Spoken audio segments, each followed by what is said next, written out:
The U.S. is not a party to the Rome Statute, which created the ICC, but the White House says that the ICC is improperly targeting Israel and the United States. And as you correctly pointed out, this executive order imposes both visa restrictions and financial sanctions on members or unspecified officials of the ICC and their families. Should they decide to visit the United States, there would be visa restrictions put in place.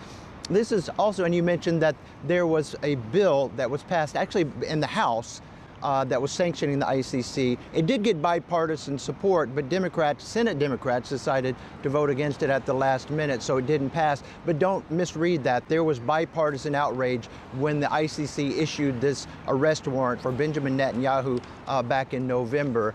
There was both sides of the aisle have been outraged by that. And of course, this signing of this executive order comes as Benjamin Netanyahu, the Israeli prime minister, remains in Washington.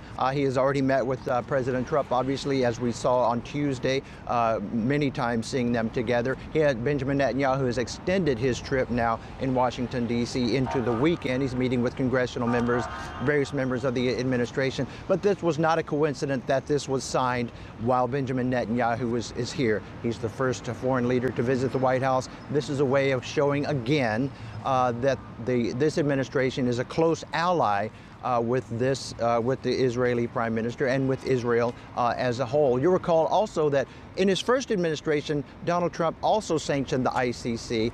That was over the ICC's investigation of U.S. in Afghanistan.